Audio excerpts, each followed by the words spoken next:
Welcome, everyone, to another episode of What Exit Jersey Stories. I'm your host, Nick Franco, and with me, as always, Peter Riario. And with us this week, our friend... Your engineer, Chris. Yes, the man behind our theme song, the man who, along with Paige, is the ones behind Ghosted with Chris and Paige. Yep. Last week, you guys got to be my very special guests. Yes. That was a lot of fun. Which was very fun. Yep. And today, I get to be here with you guys to talk about the weather. Yeah. Like just so everyone knows, like, hey, Thursday is Thanksgiving. You know, it's been a weird year, of course, but when you think about Thanksgiving, you think about sitting around the Thanksgiving table, you know, family, friends, and that. But as you know, we all say it's like, like the taboo things to talk about. You don't want to talk about politics, especially now, and you don't want to talk about religion. So, what's the thing you can talk about? Well, you can talk about the weather, and I think that's what we'll maybe we'll start out with a little Jersey weather history. So, you guys, what is Jersey weather? Like, how would we describe it? Yeah, how would you describe it? Well, let's think about this now carefully, shall we? You know that old adage that they say about what is it, March? That it comes in like a lion and leaves like a sheep. Is that it? Yeah, that would like a lamb, or yeah, I don't know. Yeah, I don't know, like Mary's close behind, I think. In this case, I feel like that adage happens to just be the whole entire state of New Jersey, because we get everything. We experience every season, right? Yes, right. All 4 seasons. Mm-hmm. We get a full gamut of different things. Yeah, but we get. We get highs. We definitely get some high, heat and humidity during the summer. We definitely get cold and snow during the winter, and we get to witness the blossoming of spring, and we get to see the changing of the seasons of fall. So I've always loved the Jersey weather, and I always pride New Jersey on its moderate, as they would call it, weather, because the thing we're not known for is we're not known for necessarily extreme weathers. Things like, let's say, tornadoes, and even though it's not a weather event, it's sort of the geological side of the earth saying, "Hey, me too." We don't usually get earthquakes, so we don't get those crazy things that you see in either like the western part of the United States or the southern, tornado belt of the United States. Sure. But occasionally we do get some weird spats of weather. We definitely have our fair share of oddities, I'd like to think. Yeah. We've had weather events, yeah. Yeah, like Pete, what are some of the throughout your life, what are some of the weather events that stick out to you? I mean, we've had some hailstorms that have been, and not the band, okay? But,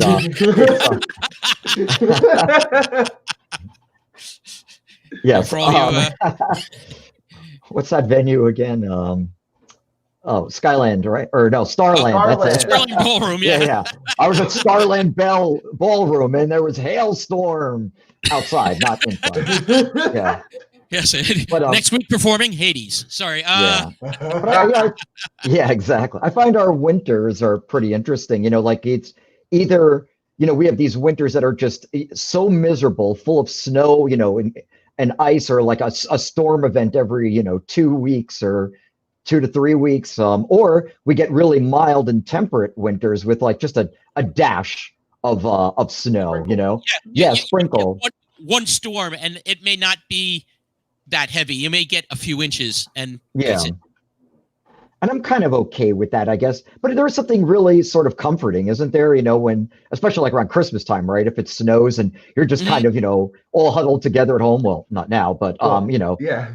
Yeah, right. Well, you know, if you're within the same home, you know, you can stay huddled. Stay huddled. Like in 2010, if you're all huddled in the living room watching TV, watching a movie, and it's like snowing out. There's some sort of like I don't know. It's a very peaceful, calming, I think. yeah, calming, right? Feeling that Yeah. comes, that washes over you. Yeah, It's so. a peaceful, easy feeling.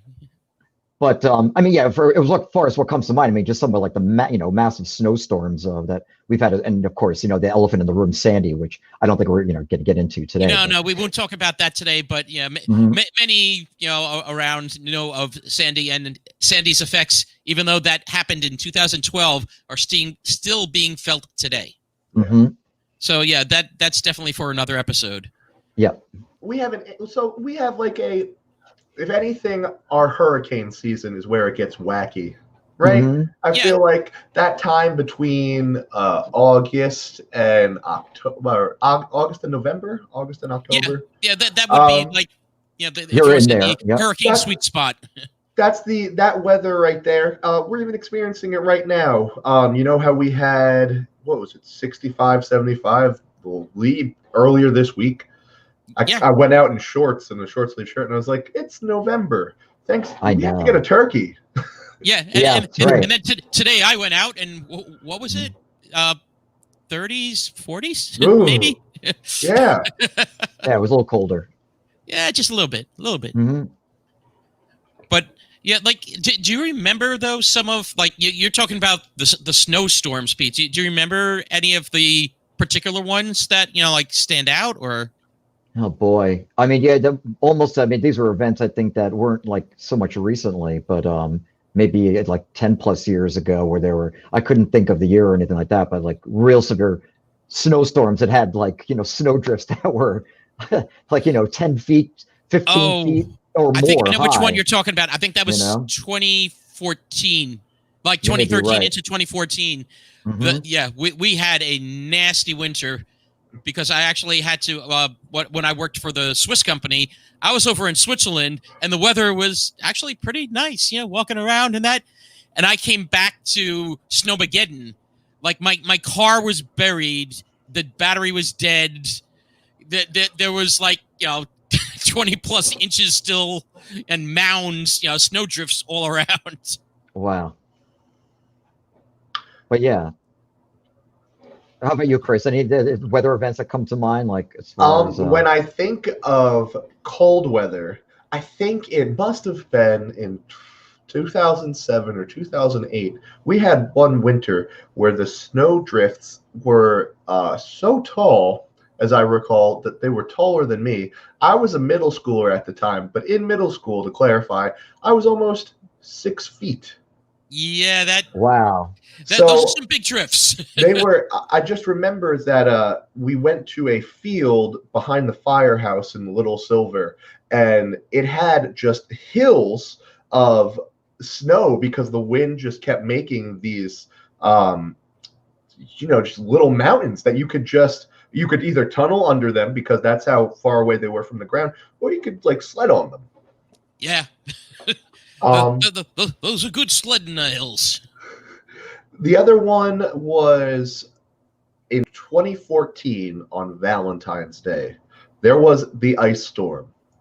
Mm-hmm. We had freezing rain, and my family had to evacuate out of our house because we had an 120-year-old oak tree that had a huge branch right over our house, right above this room, literally, that was so heavy that it was just waiting to crack and collapse. Yikes. Wow. Yeah.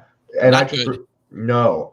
All of our trees were just bent over and everything because of how heavy all the freezing rain had gotten. And when it comes, it comes and freezes. I used to love like those dangerous icicles that were like, like, I don't know, they'd be like 3 feet, just like, hanging from your gutters. And you're like just watching them, just waiting to get impaled, like, as you're walking in your front door, Yeah, exactly. Yes, like the one that attacked Ralphie. Yes, right. Christmas story. Exactly. Our buddy Christian mentioned in the comments the winter of 93 to 94. It snowed about 8 inches every Tuesday and Saturday. Oh yeah, I remember that one. Wow. Yeah, that was a nasty one. And Mike Silk also chiming into here. 1996, his senior year of high school. I remember that snowstorm. Yeah, because I was working at Rag Shop at the time, and I remember like the computer operator that we had trudging through 22 inches of snow to get to the office to Oh my change the God. backup tape. It's like, Jeff, what are you doing? Did your flannel shirt get like all dusted up back in the 90s, or your Pearl Jam flannel shirt? Snowstorm. There we go. Yes. By the way, if anyone wants to hear like a good Pearl Jam Eddie Vedder impersonation, yeah, Pete definitely can do that. Yeah, it wasn't that, but whatever. Yeah, come Yes. on. No, No, not that one. That was not the impersonation. No, that was a lazy attempt. But by the way, happy Thanksgiving to Christopher Hewitt, wishing us all a happy and hi, Stu. Hi, Stu. All these wonderful fellow Shared Universe podcasters. Yes, happy Definitely. Thanksgiving to all of you guys. Mm-hmm. And like I remember again, like the winters, as you said, the snows. I remember one in the blizzard of 77, 78, because I think I had mentioned my family. We used to have an excavation business. We actually dug Lake Tapan in Old Japan in that area of New Jersey, like the reservoir. My family dug it, but so we had the equipment, and when we had that blizzard, one of my cousins came with the with the big plow, the heavy equipment, and plowed the driveway so well it made a huge mountain of snow. Those were some good sledding mountains there. Oh, I bet. Quality. Oh, happy Thanksgiving, Mike. Happy Thanksgiving there, Mike. But yeah. But I was going to say, did you have any of some of the weirder weather events that you would say, Pete?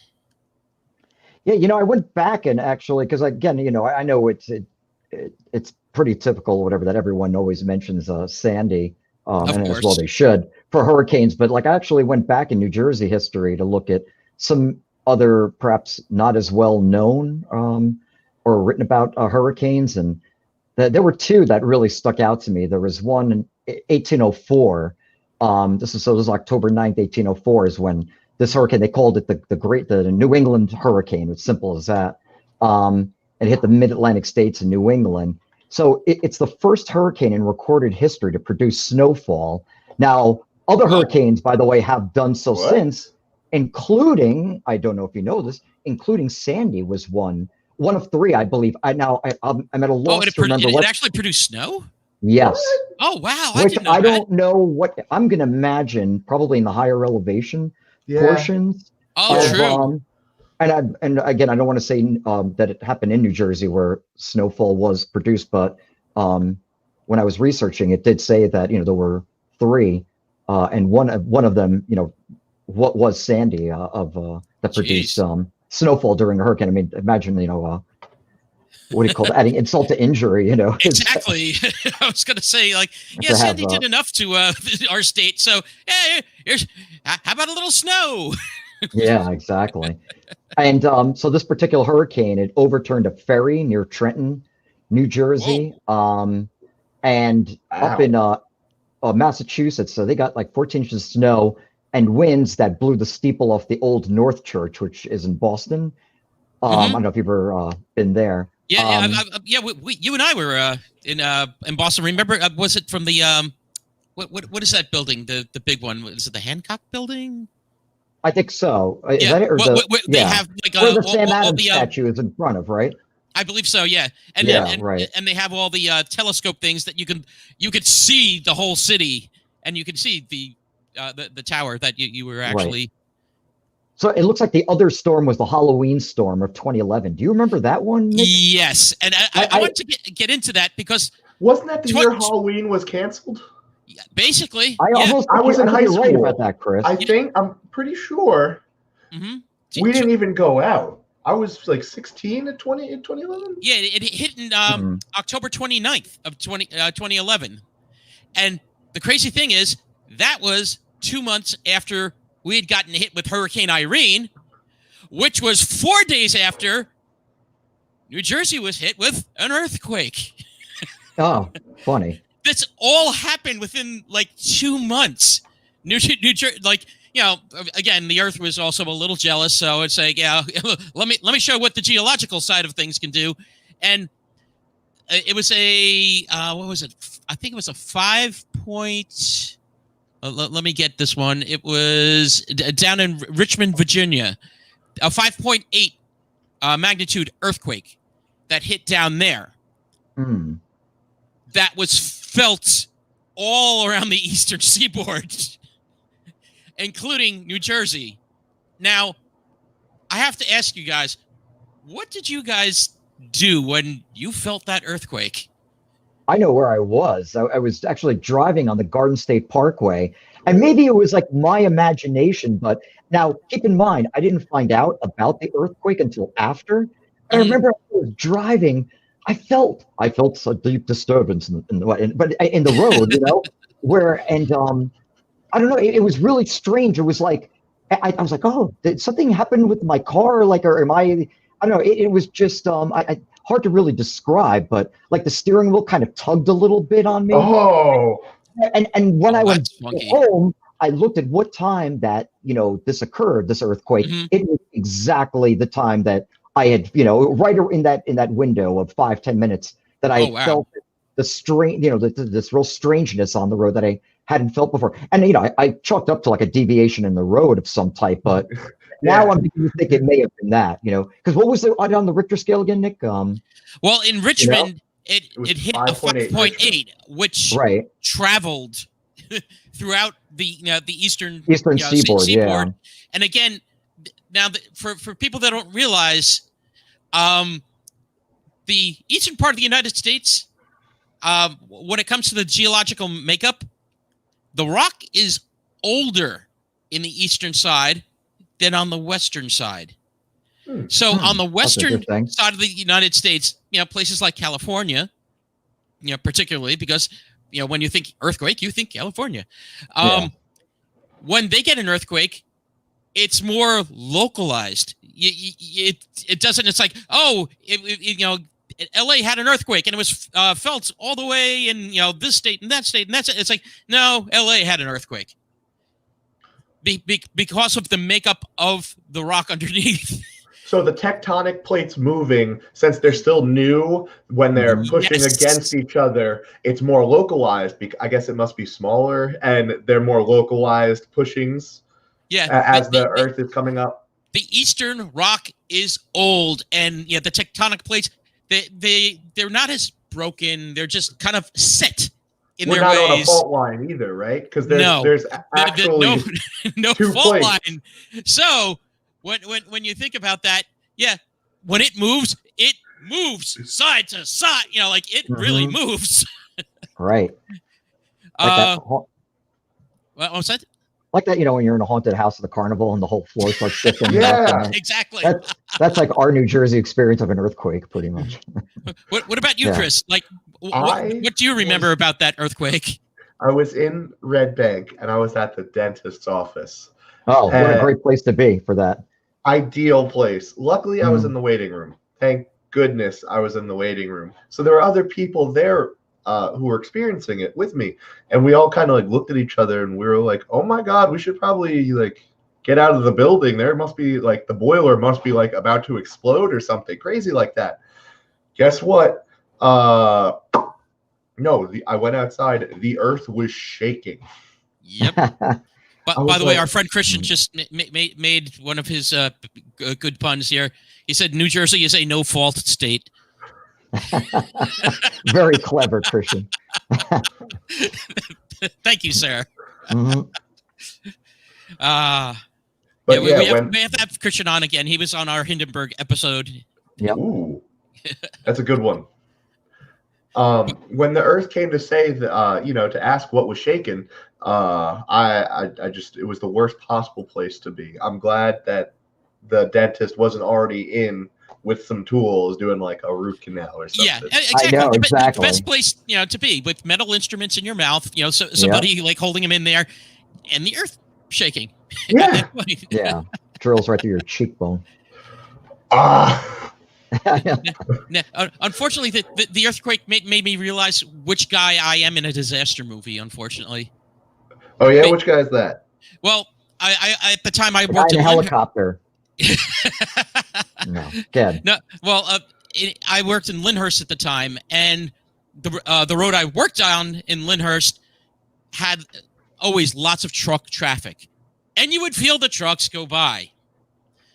So when this hit, I'm the idiot thinking, it's like, oh, it's a truck. Yeah, like people are like, hey, is that an earthquake? I'm like, come on, it's just a truck. Like we're having an earthquake.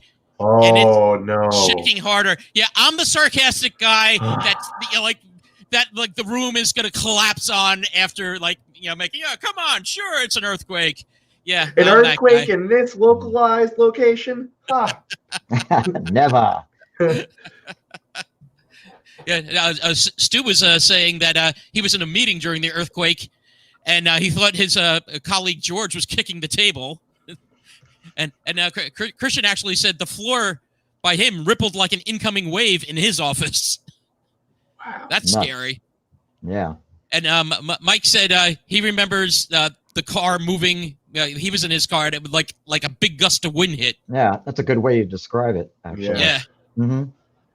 But but we had a strange couple of months of weather and weather-related type things happening in New Jersey because, again, 4 days after that, we got smacked with Irene.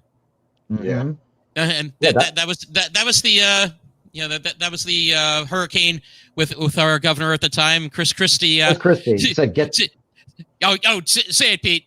No, wasn't it get the hell off our beaches, something like that? Get the hell off the beach. Yeah, exactly. that was his report to everyone. Get the hell off the beach. Short and to the point. Yeah. Yeah. But makes a real nice headline. Exactly. But speaking of the weather, what happened a week ago? Tell us, Nick. Well, no. Do you guys remember what happened a week ago when all of a sudden, like the skies opened up, the wind started whipping, and it was crazy. And all of a sudden, like we were watching TV, and all of a sudden, emergency breaking in, tornado warnings all across our state, up and down. Yep. Yeah. Didn't one actually touch down too? I don't know if there was confirmation yet or not. Again, it did a lot of damage, and again, thousands of people were out of power from that. But I don't know if it was confirmed yet or not whether one touched down. Mm-hmm.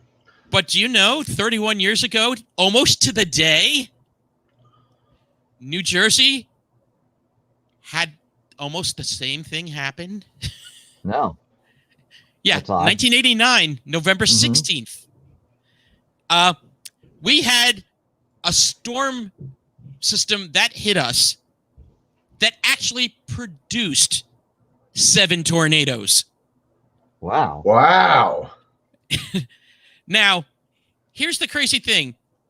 Again, proud of the state, our weather. Tornadoes are very rare. You might have 4 or 5 yearly statewide, and it's not usually anything. They're very low magnitude. They're very quick. It's like, okay, it damages some trees or something. But in 1989, a huge cluster of thunderstorms, basically supercell storms, just came right through the area. Now, and it was about a span of 90 minutes that this all happened. And it was around noontime, which is a very strange thing because usually these supercell storms And the weather phenomena that like produce tornadoes, they usually happen later in the day when like after the warming of the ground and everything, and then you get that little bit of cool. It produces that funnel that we all know in. Oh, I don't know about love, but yeah. Well, it was crazy. There were minor injuries, from this storm thing, and there were 2 deaths, but not particularly from the tornadoes. But gas lines were ruptured, roofs were torn apart, and actually, a guy from the National Weather Service, actually last year, they were interviewing him, and he said 30 years later, he still was in awe of what happened because he was in Philadelphia monitoring, and back then you didn't have Doppler radar. And they just had these black and white images that they would be tracking, and it's like, what's all this? And we got literally gobsmacked with the weather. And he even said it was really strange for the weather that we got at that time of day. So back then, also, you didn't have smartphones predicting this. Like I said, no Doppler radar. So this was really like an insane weather event for the state of New Jersey. Like all they could rely on is the Weather Service contacting like TV news and radio stations to get out the alerts about, oh, by the way, dangerous storm, quick. What do you even say at that point? Like, not only is there 1, but there's 7. Yeah. Yeah, and that was the crazy part. And when if you look at the map of where the tornadoes hit, it wasn't like sort of one line like this. It was completely scattered over the state of New Jersey. It was very strange. Do you know what the intensity of those tornadoes were, Nick? Like, I'm sure, we're not going to get like what Kansas gets, like F4 or F5s, but maybe at the very least an F1 or, maybe an F2. Most likely like an F1, I would think. Yeah. Most of them were F0. Oh, okay, but I think less. 2 of them, I believe, were F1. But those are still powerful winds before you get classified as a tornado. Definitely. Exactly. But here's some of the things that happened from this freak weather event. Like one house in Piscataway was just reduced to rubble, and there was a baby trapped under the debris, a 15-month-old baby that they rescued. Wow! In Asbury Park, a department store had its roof just torn off. A downed tree in Maplewood crushed a car. An uprooted tree ruptured a natural gas line in Nutley, causing them to have to evacuate over there. The winds pushed over 2 tractor trailers onto their sides on the Goethals Bridge, one on the Elizabeth side and one on the Staten Island side.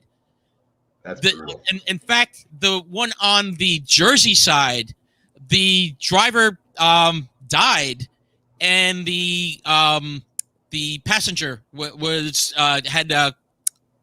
in critical condition, but I guess survived. And here's one of the craziest ones. The winds were so bad that in Camden, a 67-year-old man was literally blown off the ground and landed on his head in the street. That's how powerful these winds were. It knocked over a little old man. It literally knocked over. It knocked over and carried a little old man. So yeah, it was crazy. Now my wife was out that day. She was at the flea market that used to be in East Brunswick on Route 18 with her mom. They were shopping when all of a sudden this stuff hit, and she was like, the winds were whipping around, and the roof was rattling, and they thought it was going to be ripped off. That's like how powerful this thing was. But it was so crazy that it everyone's panicking, and then after a few minutes, she says maybe 5 minutes tops, it just died down. It just literally and they thought it was a tornado because of how quickly it came and went. Right. But apparently that's not one of the places where a tornado hit. It was just the other effects of the supercell storm. Amazing. Yeah, see, if that was the remnants of like a place that didn't get like any kind of classified tornado, I couldn't even imagine. Mm-hmm. Oh, wow. Our friend Stu said when he lived in Indiana, a tornado touched down a mile from his house. Wow. And Stu is saying, that's the Route 18 dirt mall for mall rats. Oh my God, I remember that. Wow, that's crazy. Yeah. Yeah, I didn't even put 2 and 2 together on that one. I forgot about that. But yeah. We've had our weird share of weather over the years, but that was one of the weirdest that came out of nowhere back almost 31 years ago to the day. And especially for November is the weirder part, because in November, we still get a little bit of the hurricane season. You're ending, but the weather to generate tornadoes, you need that warm and cold. You don't usually get that good combo. Number one, we don't get it in our state at the same time, and you don't get it in November in our state. Right. Yeah. This year in particular might have been the only year where we've had the dichotomy of the hot and cold weather so close together, I think. Yes. That is true. Like this year, I feel like we might have even broken a record for temperature in November this year. I think you're right, Chris. So I mean, maybe it's the humidity. Maybe something just happens to be shifting a little bit, just because like I've never experienced it. November being this hot. No. Right? I don't know. It's kind of weird. It is weird. Although we did have, I'm trying to remember how many years ago was it? We had that one year where December, we had some like days like, oh yeah, I'm gonna go out in my t-shirt and shorts. Mm-hmm. So yeah, we've had a few odd years, we'll say. Milder, the weather. right? Yeah, a few of the milder Decembers. Days, right? Yeah. But I want to break from the weather, and when you talk about weather, you talk about news. So here's some New Jersey news for everyone. Are you guys familiar with? Well, I know you are, Pete. Charlie Brown's, and we're not talking about Good Grief. I'm talking about some Charlie Brown's delightful steak. Steakhouse. Yep, Charlie Brown's Steakhouse. Great salad bars. Guess what? We're down to one. Where? And the last remaining one is in Scotch Plains, New Jersey. Now, Charlie Brown's was actually founded in Warren, New Jersey in 1966. As a steakhouse, and like with fresh food, and their prime rib was their prime dish. Are they in other states? They were primarily a northeastern business, New Jersey, some New York, and a little bit of Pennsy. Okay. Huh. But yeah, we're and Christian says Good Grief indeed. Indeed. And and by the way, Stu said the hot air is from all the election speeches, but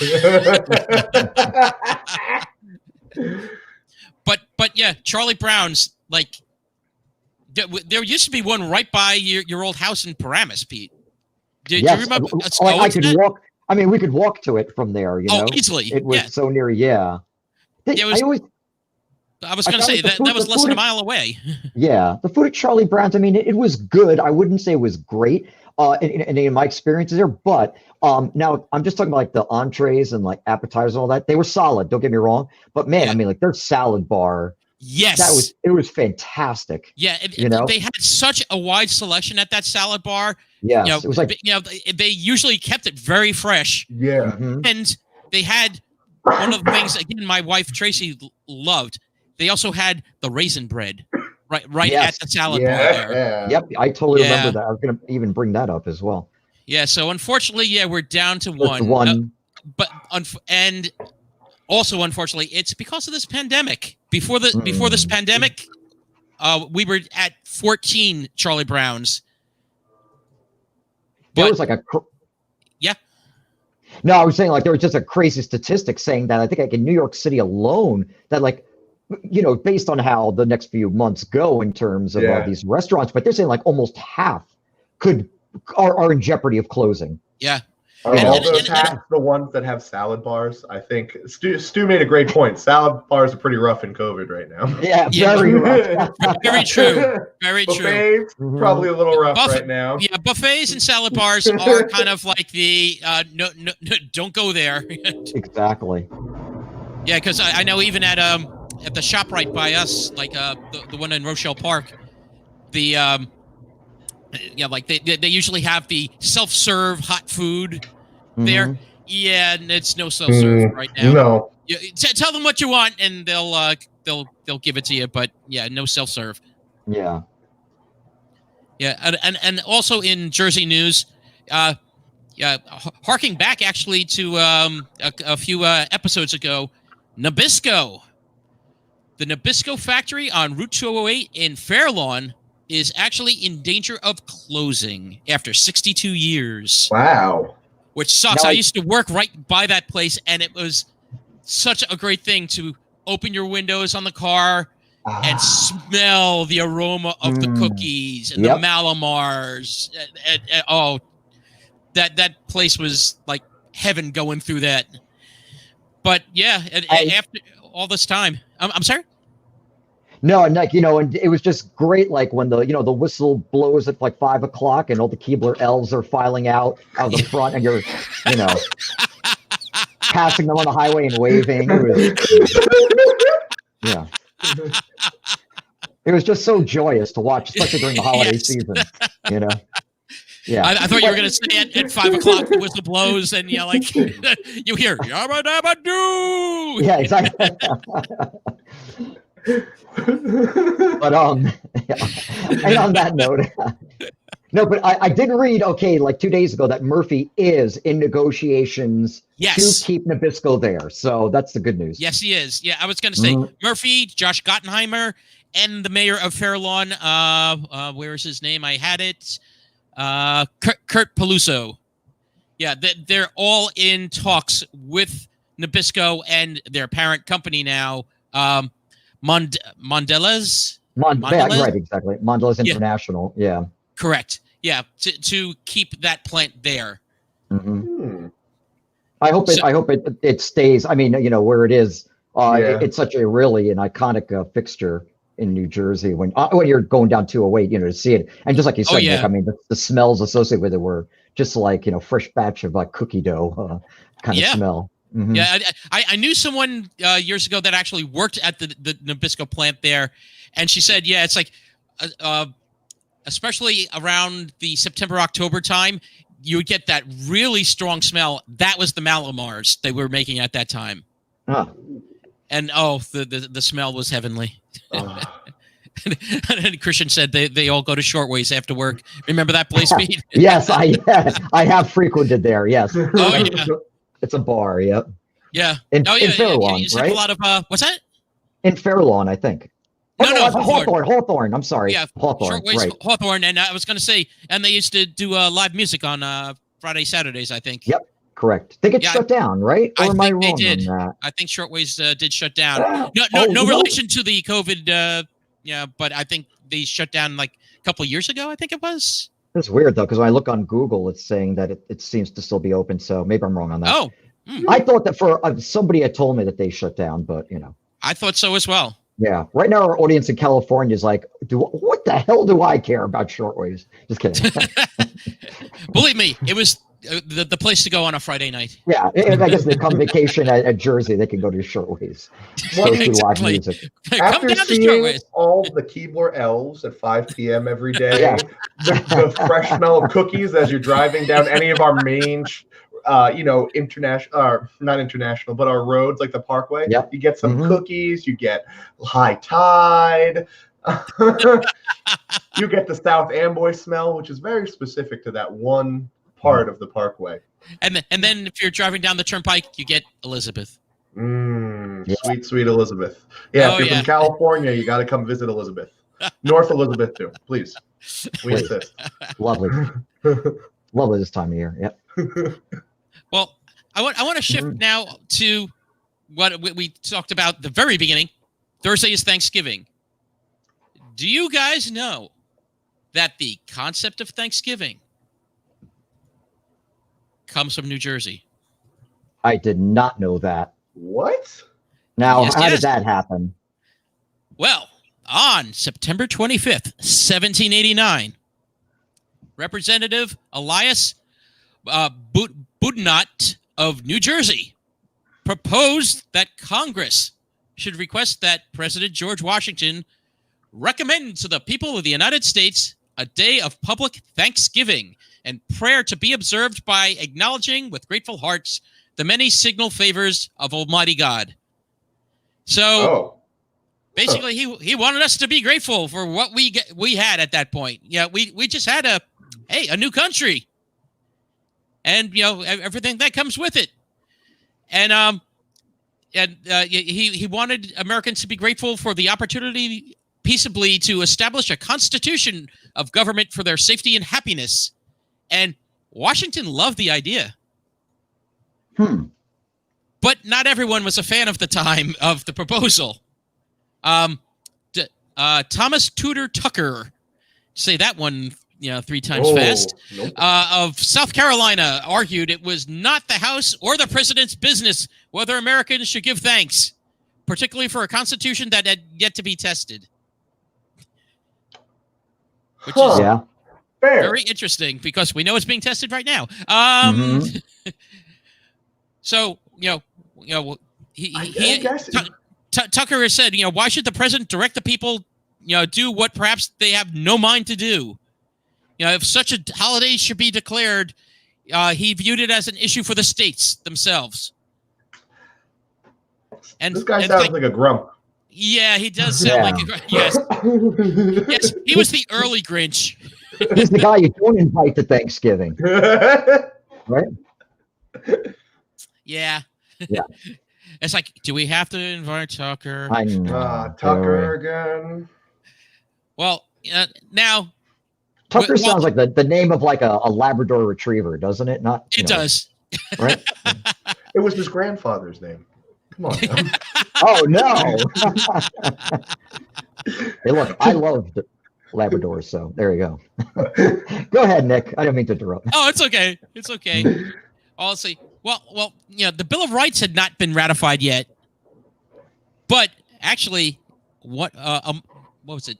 2 months after Thanksgiving had been proposed in 1789, New Jersey became the first state to ratify the Bill of Rights. Which it was all that thanks we were given. See, we were thankful, exactly. and we were Paid thankful for off. those 10 amendments. We got karma points. What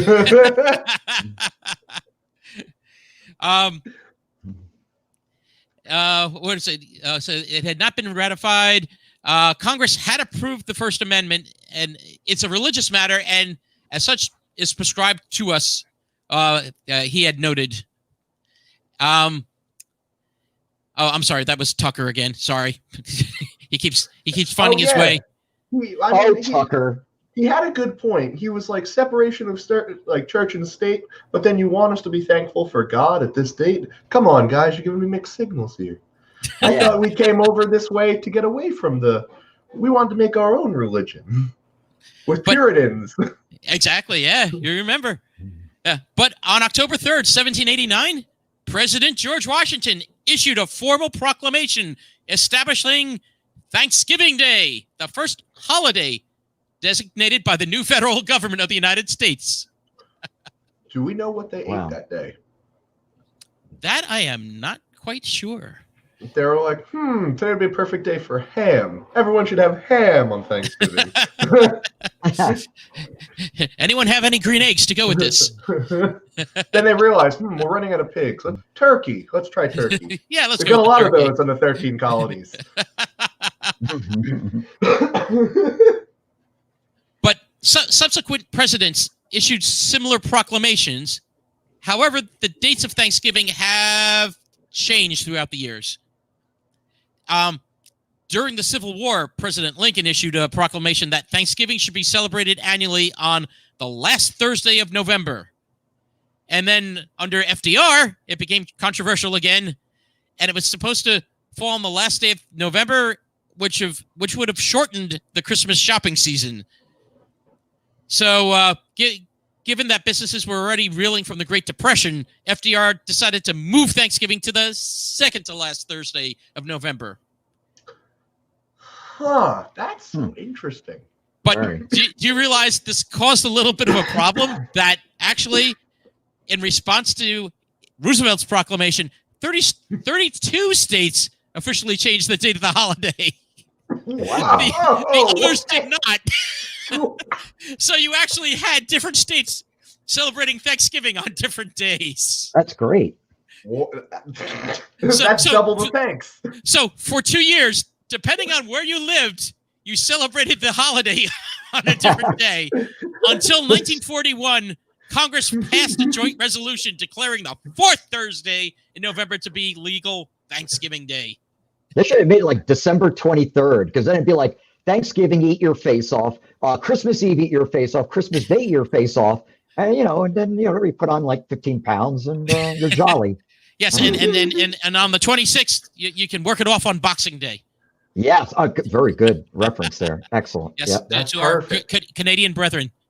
Yeah, thank you, Canada. So wait, we have Thanksgiving, and they also have Thanksgiving, but they're two different days.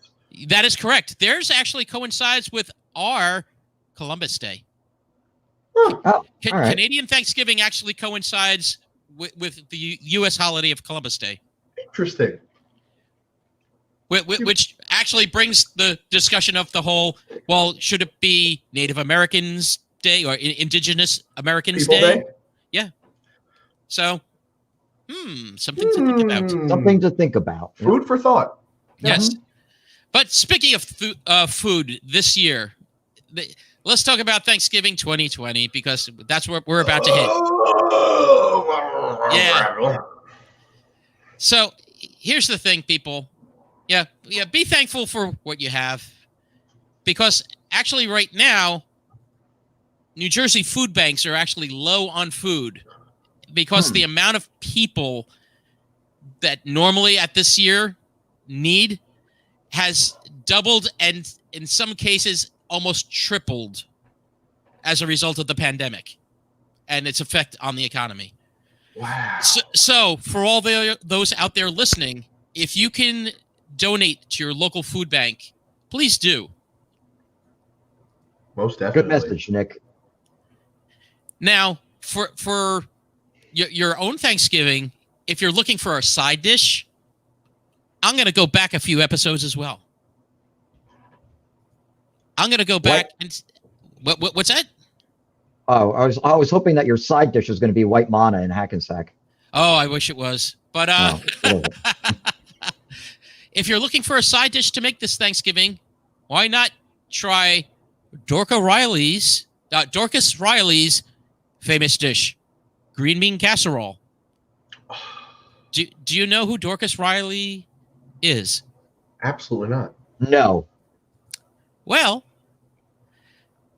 Dorcas Riley of Haddonfield, New Jersey, in the 50s, she was a kitchen supervisor for the Campbell's Soup company in Camden. Oh, awesome.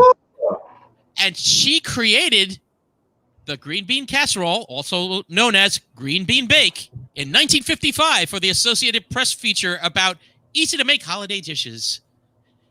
As you remember, Campbell's had their test kitchen, and she took advantage of it to give one of the recipes from the test kitchen. And the dish became a hit. Wow. Although it became a hit, she didn't even remember after many years even making it, it's like, oh yeah, I did that, didn't I? Wow. She found the original recipe card for it, and actually the original recipe card was donated to the National Inventors Hall of Fame in Akron, Ohio in 2002. Very interesting. Wow. She I'm also eating that every Thanksgiving. yeah, well, thank her. Yeah, what? Thanks. Dorcas? Yes, Dorcas. Dorcas. Dorcas. Oh, I hope that was her grandmother's name too. That has to be a family name. I would think so. But yeah, she also actually had her hand in creating some of the other Campbell's recipes you may have seen, like the tomato soup meatloaf, tuna noodle casserole, and SpaghettiOs? no, not that. Oh, okay. That was Franco-American portion of Campbell's. But as we learned, Franco-American was bought by Campbell's. But the super burgers, which were basically kind of sloppy joes, she had her hand in that recipe as well. Wow, she's a super cook. Yeah. Wow. Unfortunately, 2 years ago on October 15th, we lost Dorcas as she passed away at 92. But remember this year when making your green bean casserole or your green bean bake. I'll be thankful for Dorcas. Definitely. Yes. Wow. She's left her mark. So here's a question for you guys. What are your plans for Thanksgiving? It's going to be family, pretty much, but very, very small gathering. Mm-hmm. Yeah. So limited to like maybe 6 or 7, I think, people total. Yep. There you go. I think what about you, Chris? We're doing it self-contained houses this time around. So each house is going to do their own thing, and we're going to try and figure it out. And everyone's going to kind of wing it. Was that a turkey pun? It may have been. We've been trying to get like some pre-made meals, just because we were like, well, if we don't have to cook a whole turkey, if we don't have to go through the whole production of doing that. I mean, but a lot of places have sold out. No stuffing, no nothing. Oh wow! I know. Yeah. Today that was the whole debacle. Well, what are we going to do for Thanksgiving? Where are we going to eat for Thanksgiving? And what are we going to eat for Thanksgiving? And because we were like, oh, it's next week, huh? Yeah. It's a few days from now. Yeah, right. So I don't know. I guess we're gonna play it by ear, and I'm wondering if this is how Christmas is gonna play out too. Yeah, I'm wondering as well. Given the cases have been spiking, that it may be a little bit before things die down again. Yeah, we already passed the threshold of April's cases. Yes. Pretty momentously. Unfortunately, so, yeah. I can only imagine if people don't listen to the CDC recommendations of not traveling for Thanksgiving, please. If you look at 1918 and the Spanish influenza, the cases spiked exponentially right after this one, and then died down in the summer of 1919. Right. We may be on the same path, right? And people we may be. don't heed that. I'm hoping that it will be a little quicker than that, because the Spanish flu pandemic that ended in 2020, not 2020, 1920. 1920. If it ended in 2020, we'd all be. Wow. The aliens living here. But it just feels like it. Sorry. But yeah, that ended in 1920, like early 1920. Oh boy, because I even know that like Canadian Thanksgiving that happened on Columbus Day had caused, unfortunately, a large spike in the Canadian cases because everyone traveled. Once things were going home, everyone was like, "Wow, it's nice out. We don't have to really worry. Cases have gone down." And then the people who were asymptomatic, that's been the biggest thing. Just asymptomatic. Correct. Yeah. So for all those out there, please, listen to the warnings. Please heed. And if you're going to do something, do it with your local, like your household, or like your bubble, your close bubble, not Right. not the perimeter. So my Italian family from Italy shouldn't fly over. No, probably not. No. Hmm. Yeah, and you know what? And here's the thing. You know what you can do? Everyone make their own dishes and that, and then get on the what do you call it, smartphone or whatever device and have a Zoomskiving. You know. I like it. Yeah. Oh my God, we got to copyright that right now. Zoom's giving or something. So because they're gonna want that really badly. Oh, I'm sure. In 2 days, we're gonna get an email. Welcome to Zoom's Giving. Yeah, that's actually what we're probably going to be doing. It's going to be my wife and I, and then we're going to try to at some point Zoom with our with Tracy's mom and stepdad and possibly her brother, and we'll try to do a little something that way. Good. I think that's what we're planning to do too. We're gonna bring everyone in via either like FaceTime or something like that.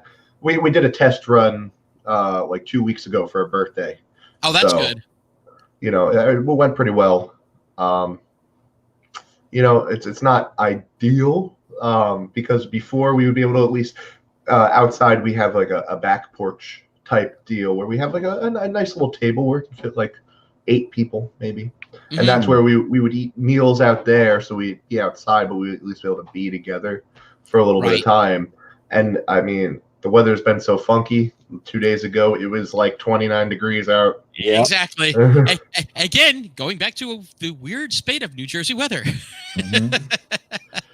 It's hot. It's cold. It's tornado warnings. It's wait, what's going on? Hail? What?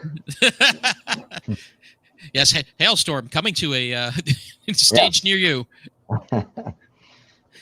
But and our friend Stu, he's going to be with the Wonder Twins, and they'll be doing a Marvel movie marathon. Go Stu!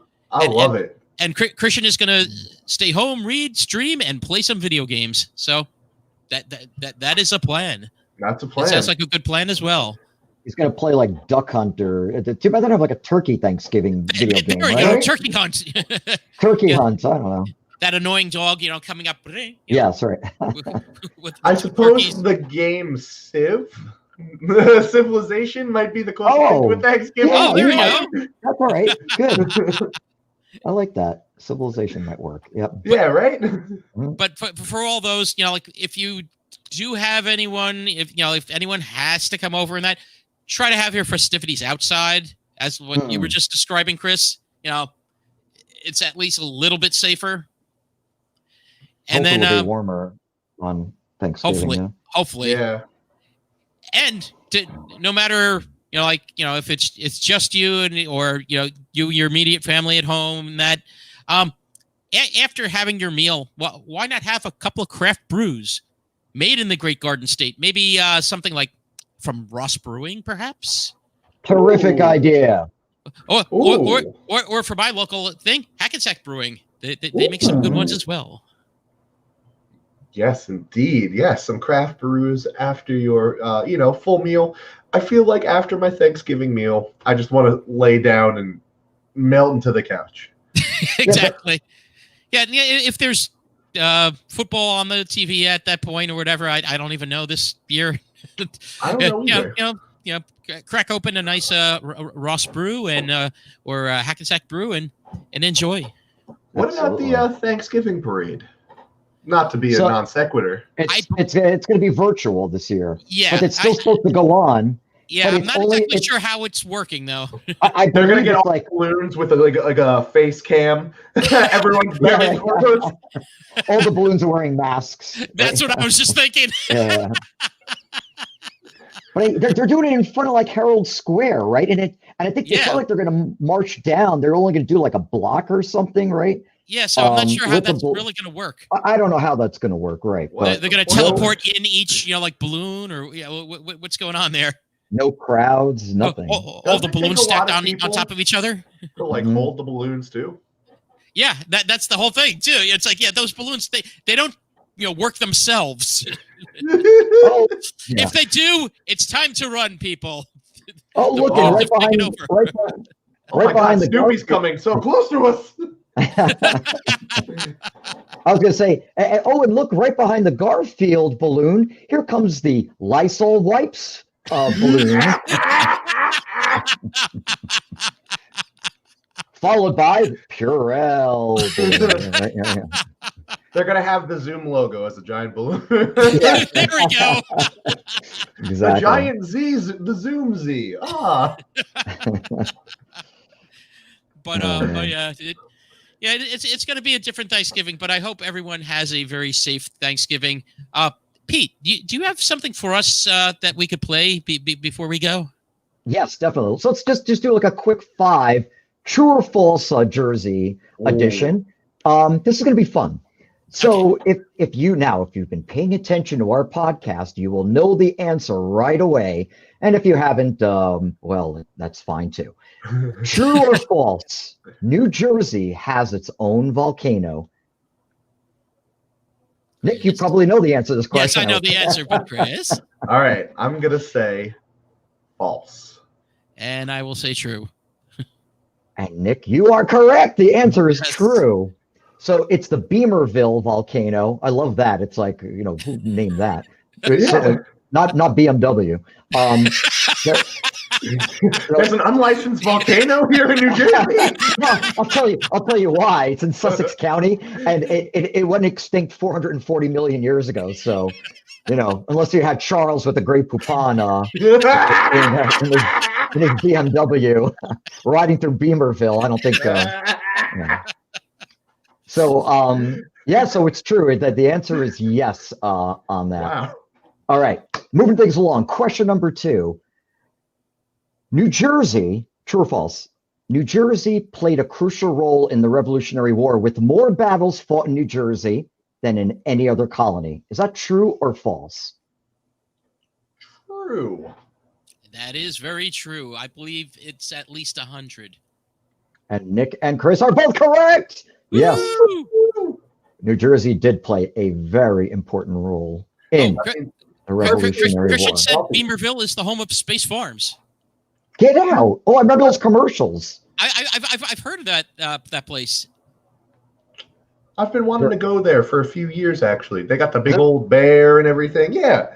Oh, that's in Beamerville? Never knew that. Oh, wow. I didn't know that either. Okay, so now, question number 3. New Jerseyans is the state the birthplace of countless funny people. Now, I'm going to name a bunch of celebrities.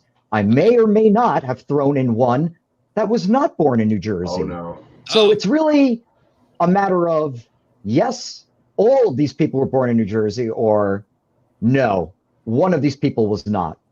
Here are the names of people that I say were born in New Jersey. Okay. Paul Rudd, Flip Wilson, Danny DeVito, Jane Krakowski, Jon Stewart, Nathan Lane, Janine Garofalo, and both Abbott and Costello. So let's take these one by one. I'll take a grouping to begin. Abbott and Costello, they are born in New Jersey. In fact, there is a big Lou Costello in Paterson where he was born.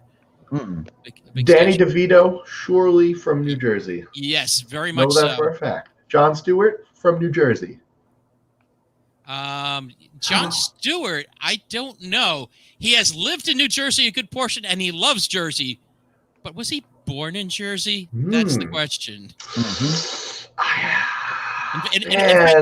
In fact, we ran into him after visiting the stash, and then going to Yestercase. Ice cream.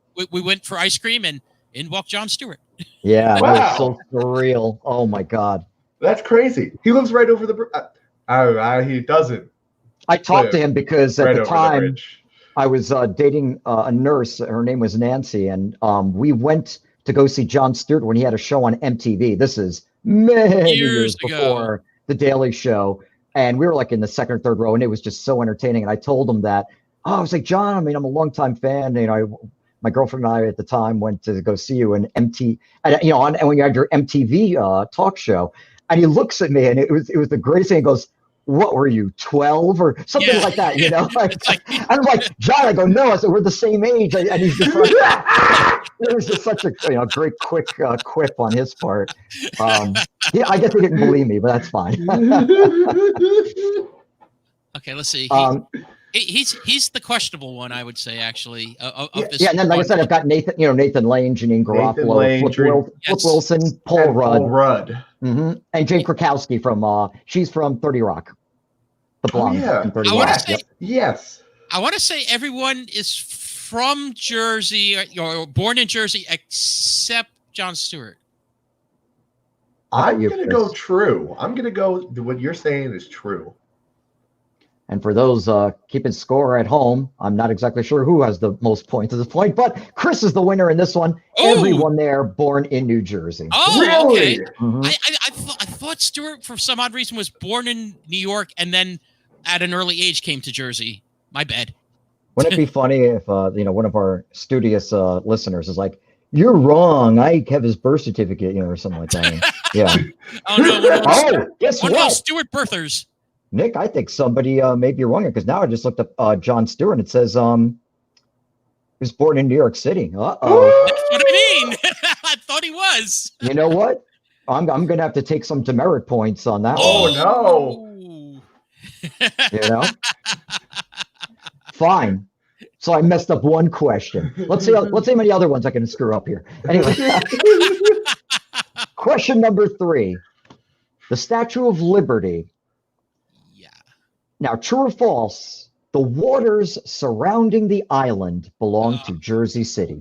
True or false? Oh, this is a tough one. This is a tough one because it's a weird back and forth with New York. Isn't it like a kind of a debate, like an up in the air debate thing too? Yeah, that might be controversial, right? I want to say, let's see, what is it? Is it the statue? Is it the statue is on New York and Ellis Island on New Jersey? Is New Jersey? Right. It's a weird thing to go with that. Like the island is split. Okay. But the water surrounding it. You know what? I think you may be right. I think the water surrounding it might be Jersey. Okay. All right. So I'm gonna say that's false and that's New York. All right, so apparently the truth is, according to Pete, who knows everything, like Jon Stewart was born in New Jersey, that it is in Jersey City. So really, the land though does belong to New York. The land there's a strange thing also with that because I think part of the land is still Jersey, but all the rest of it is New York. Did the two of you know that? Did the two of you know that? I'm sorry. There's a question on the citizenship exam that asks where is the Statue of Liberty, and they actually will accept New York, near New York City, and New Jersey. Any of those 3 answers. Yep. I did not know that. Mm-hmm. What were you going to say, Chris? Though. I was going to say one of the comments has said by Christian, New York stole the island in the early 90s, I think. Oh. What? So it might be a point of contention, right? It's possible. And Stu says Lady Liberty is still a Jersey girl. Yeah, she is. We know that for a fact. All right. So that was number 3 or was it 4? I lost. That might have been 4 actually. Yeah. All right. I'm gonna leave us with a really good one. Okay. I think these were all great. So yes. All right, thank you. New Jersey, true or false? Our state, the Garden State, boasts more horses per square mile than any other.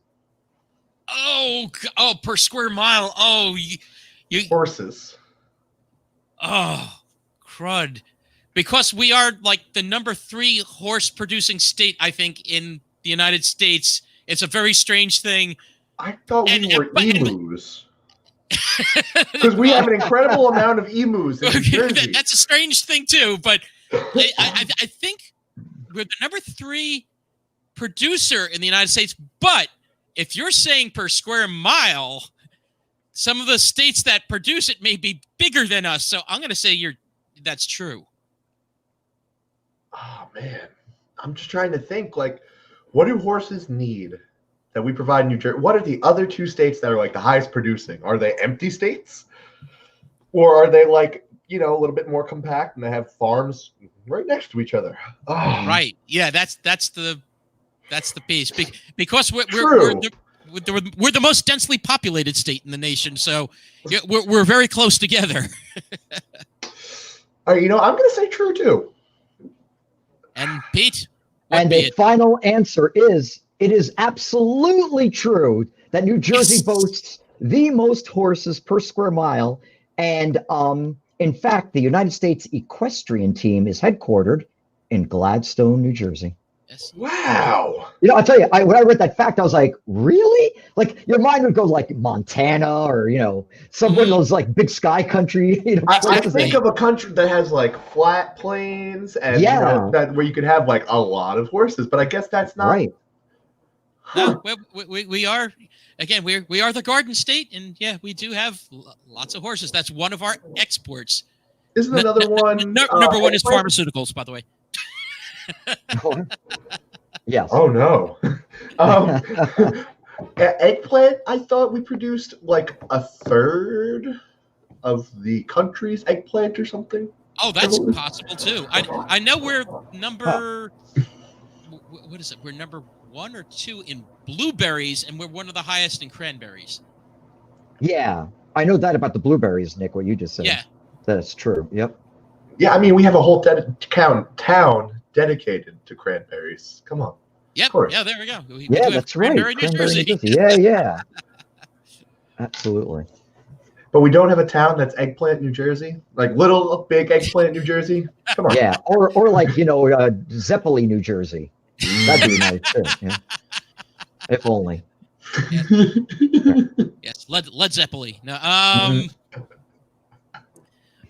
yeah, I think that's a good point to end on there. Pete. Yeah. Thank you. Fun I facts. think that was a really good good quiz. This was Yeah, a I'm gonna fantastic go- round. Well, we'll have more in the episodes to come, just like that. Oh, definitely, Mhm. definitely. Well, for everyone, I'd like to thank you all for joining. Chris, thank you for being our guest. Yeah, Oh, thank you, it was Chris. My pleasure. This is Always amazing. fun. It Always. is so much fun when you join in.